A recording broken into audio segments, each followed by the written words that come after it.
여러분 안녕하십니까? 당첨되지 않은 로또 복권 구입 금액을 환불해준다는 전화가 온다면 어떻게 하시겠습니까? 최근 이 같은 수법으로 전화를 걸어 카드로 수백만 원을 결제한 뒤 잠적하는 신종 보이스피싱 수법이 기승을 부리고 있습니다. 의심하는 피해자들에겐 자신이 카드 대행사 직원이라고 얘기하며 안심시켰는데 피해 규모가 늘어나지 않을지 우려가 커지고 있습니다. 조형준 기자입니다. 따금씩 로또 복권을 구입해온 A씨. 지난해 말 수상한 전화를 받았습니다. 카드 번호와 비밀번호를 알려주면 당첨에 실패한 로또 결제를 금융감독원 등을 통해 취소하고 돈을 환불해준다는 내용이었습니다. 로또 관련된 그런 얘기인데요. 로또 당첨해준다 해놓고는 안 돼가지고 환불 가능하게끔 이렇게 얘기 다 됐었는데. 그런데 이 말을 믿고 카드 정보를 알려주자마자 수백만 원이 결제돼 빠져나갔습니다. 아직 결제하지 말라 그랬는데 자기들이 임의로 결제를 했고요. 이미 카드사에서 전화 오면은 이건 물건 산 거다 그렇게 말하라고 시켰기 때문에. B씨도 비슷한 피해를 당했습니다. 보이스피싱을 의심했지만 카드 대행사 직원이라는 말에 속아 넘어갈 수밖에 없었습니다. 이 사람이 접근하기는 카드 대행사라고 그랬거든요. 난 안 하겠다 내가 그랬는데도 왜 안 하냐고 하면서 이 사람이 자꾸 계속 결제를 하는 거예요. 로또 결제를 취소하고 돈을 환불해주겠다며 접근한 뒤 피해자들의 카드로 수백만 원을 결제하고 잠적하는 신종 보이스피싱 수법으로 보입니다. 지금까지 피해자만 40명, 피해 금액은 대전에서만 1억 9천만 원에 육박할 걸로 추정됩니다. 부산과 경기 등 다른 지역에서도 비슷한 피해 사례가 속출하고 있는 걸로 파악되며 전국적인 피해 규모는 점점 더 커질 걸로 우려됩니다. 경찰은 피해자들로부터 고소장을 접수해 녹취록 등을 토대로 정확한 사건 개요와 피해 규모 확인에 나섰습니다. TJB 조형준입니다. 더불어민주당이 이재관 전 대전시 행정부시장과 김재선 희망제작소 이사를 4월 총선 전략공천을 위한 영입 인재로 발표했습니다. 이에 따라 이 전 부시장은 무소속 박완주 의원의 지역구인 천안을에 전략공천 형태로 투입될 것으로 보여 이미 공천을 신청한 양승조 전 충남지사를 비롯한 당내 예비 후보들의 반발이 예상됩니다. 김재선 희망제작소 이사는 대전 중구청장 재선거의 단수 공천으로 투입될 가능성이 높아 역시 등록을 마친 예비 후보들과 갈등이 커질 전망입니다. 충남도가 아산만 일대 베이밸리를 대한민국의 새로운 경제 수도로 만들겠다고 선포했습니다. 오는 2050년까지 반도체와 수소경제 등 4차 산업을 이끌 글로벌 경제 거점으로 육성한다는 건데요. 33조 원에 달하는 예산 확보 여부가 가장 큰 관건이 될 전망입니다. 이선학 기자입니다. 대한민국 미래 먹거리 창출을 위해 충남도와 경기도가 야심차게 준비 중인 베이밸리 사업이 윤곽을 드러냈습니다. 베이밸리 사업은 아산만 일대를 중심으로 충남 4개 도시와 경기도 4개 도시가 참여해 한국의 실리콘밸리를 만드는 초대형 사업. 각 도시들이 갖고 있는 반도체와 자동차, 수소산업 역량을 하나로 모아 한국을 대표하는 미래 신성장 산업 클러스터로 육성하는 것이 핵심입니다. 이를 위해 R&D 혁신 생태계와 초광역 교통망이 구축되고 아산 북부 지역에는 기업과 대학, 스마트 도시 기능이 결합된 10만 명 규모의 신도시가 건설됩니다. 나아가 서해안을 따라 국제 해양 레저 관광 벨트를 조성하고 아산항을 신설해 인천 송도처럼 개발하는 한편 한중간 전용 항로와 해저 터널도 추진됩니다. 아산만 일대를 최첨단 제조산업 메카이자 한국판 실리콘밸리로 만들겠다는 것입니다. 대한민국 50년, 100년의 미래 먹거리를 만들고 새로운 대한민국의 경제 지도를 그려나갈 것입니다. 베이밸리 조성은 수도권에 비해 열악했던 지역 기업들의 연구 개발과 고급 인재 채용 활성화 등 경쟁력 강화에 더없이 좋은 기회가 될 것으로 기대됩니다. 네, 아무래도 그 청년 채용이나 그 개발자 채용에 어려움이 있는데 베이밸리가 활성화됨으로써 이제 고용 창출이나 이런 지역 경제 활성화 연계해서 이제 스타트업도 많이 고용난의 해소가 될 것 같습니다. 문제는 재원입니다. 베이밸리 사업에 필요한 예산은 무려 32조 8천억 원. 민선 8기가 끝나는 2026년까지 9천억 원이 투입될 예정인데 나머지 재원 확보 방안은 구체화되지 않았습니다. 이런 재원에는 물론 민간의 투자도 있을 것이고 저희 재정으로 들어가는 부분도 있을 것입니다. 이런 부분에 대해서는 향후 구체적으로 나아가면서 만들어 나가야 될 것으로 보입니다. 경기도와 큰 틀에서 사업 추진에는 합의했지만 실무 협의 과정에서 일부 조정될 가능성이 남아있다는 점도 변수입니다. TJB 이선학입니다. 충남도와 서천군, 현대건설이 화재로 소실된 서천 특화시장 재건축을 위한 업무 협약을 맺었습니다. 협약에 따라 현대건설은 시장 재건축 시공관리와 기술 자문, 인력 지원을 맡고 충남도와 서천군은 필요한 재정 부지 등을 제공하고 각종 인허가 등을 신속하게 처리하기로 했습니다. 재건축을 위해 투입되는 사업비는 총 400억 원으로 이 가운데 절반은 국비와 공제보험을 활용하고 완공 전까지 운영할 임시시장은 40억 원을 투입해 오는 4월 초 광어 도미축제 전에 열기로 했습니다. 충남도가 추진하고 있는 전국 최초의 ICT 기반 스마트 축산단지의 틀이 나왔습니다. 당진 간척지의 소규모 농장들을 모아 우선 2년 안에 돼지 6만 두 규모로 조성하는데 깨끗한 환경과 탄소 중립을 실현해 이른바 양복 입고 출퇴근하는 축산 농민을 만들겠다는 게 골자입니다. 강진원 기자의 보도입니다.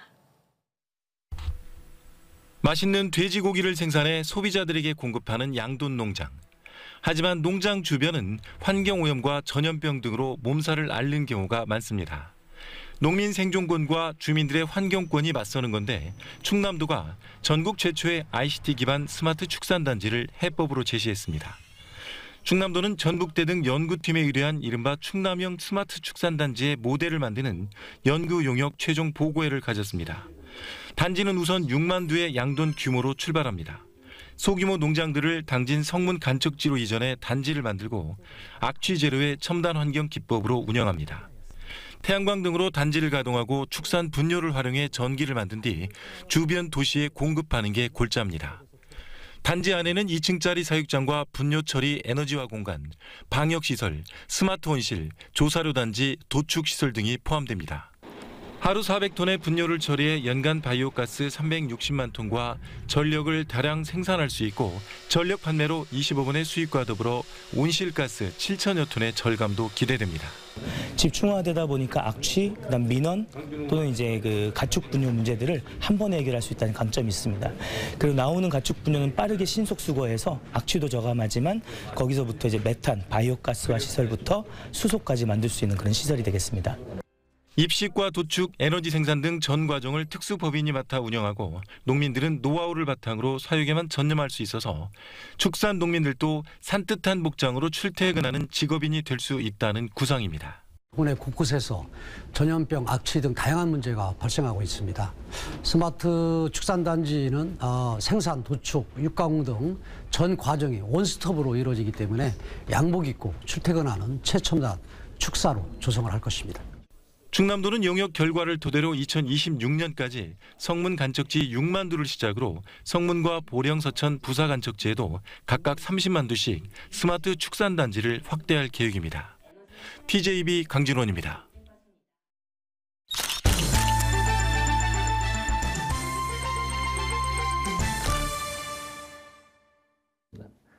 반도직입 인터뷰. 오늘은 설 연휴를 앞두고 우리 사회가 고민해봐야 될 고아, 즉 시설 아동 문제를 짚어보는 시간을 마련했습니다. 고아권익연대 조윤환 대표와 함께합니다. 안녕하십니까? 예, 안녕하십니까? 고아권익연대 조윤환입니다.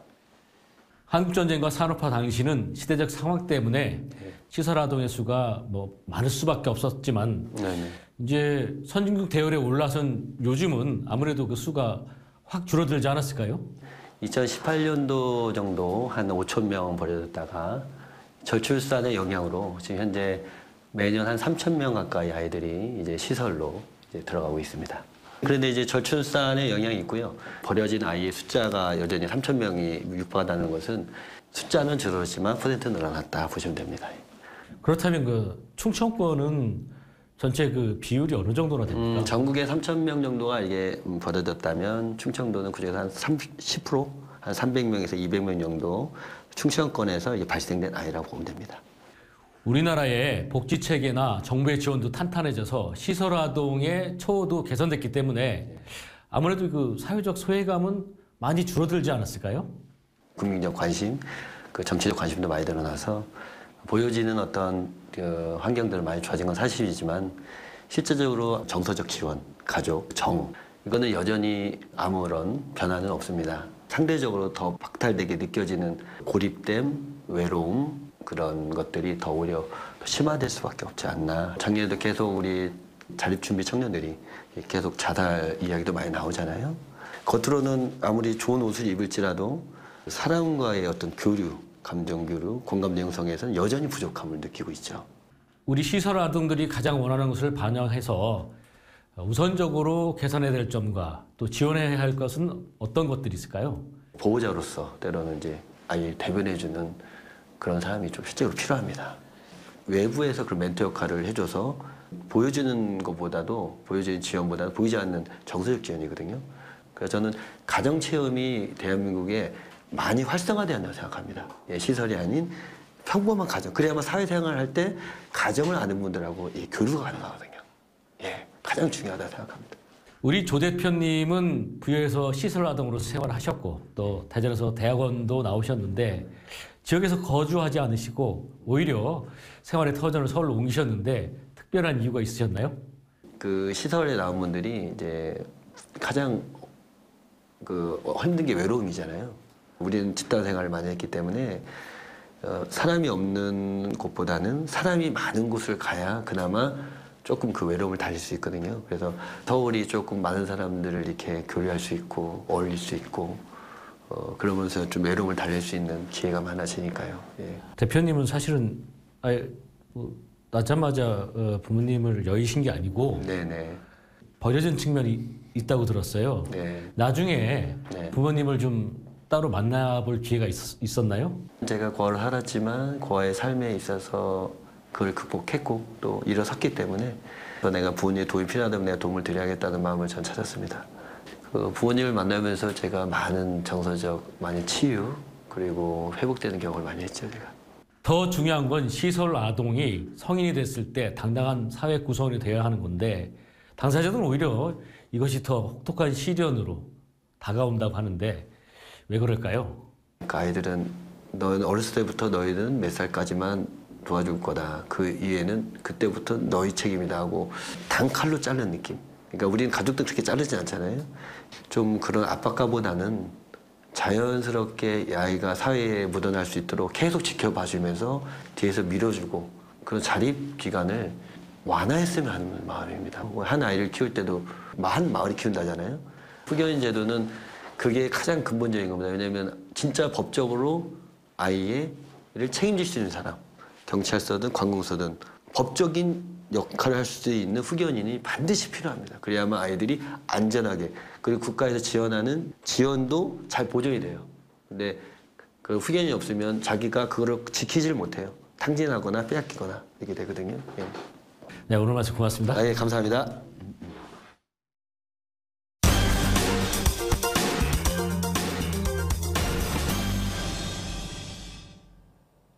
대전시 자원봉사연합회가 지역 14개 기업 기관과 함께 설 명절 맞이 온정 나눔 행사를 개최했습니다. 행사에 참여한 기업과 단체, 임직원, 자원봉사자들은 보훈유공 재가복지 대상자와 독거노인 등 취약계층 400세대를 방문해 떡국떡과 전, 제수용품 등이 담긴 선물 꾸러미를 직접 전달하며 온정을 전했습니다. 대전 최초의 청사 건물인 옛 대전부청사가 52년 만에 시민들의 품으로 돌아옵니다. 대전시는 오피스텔 신축 계획으로 철거 위기에 놓였던 옛 대전부청사를 총 342억 원의 매입 계약을 체결하고 올 하반기까지 소유권 이전 절차를 마무리한 뒤 등록문화재 추진 과정을 통해 원형 복원에 집중한다는 계획입니다. 1937년 준공돼 근대 모더니즘 건축 양식 등 문화재적 가치가 높은 옛 대전부청사는 대전 상공회의소와 청소년회관으로 활용되다 1996년 대전상이가 둔산으로 이전하면서 민간 소유로 넘어갔습니다. 한국항공우주연구원이 심우주탐사선에 사용하는 전력추진기 시험 장비를 순수 우리 기술로 개발했습니다. 이번에 개발한 전기 추력기 시험 장비는 직경 3.8m, 길이 10m 규모로 미국, 러시아, 중국 수준이며 항우연 측은 추가 장비 설치로 세계 최고 수준 성능으로 만든다는 계획입니다. 플라즈마로 추진력을 얻는 전기 추력기는 연료 효율이 크게 높아 인공위성과 심우주 탐사선에 필수적인데 이를 개발하기 위해선 특수 시험 장비가 반드시 필요합니다.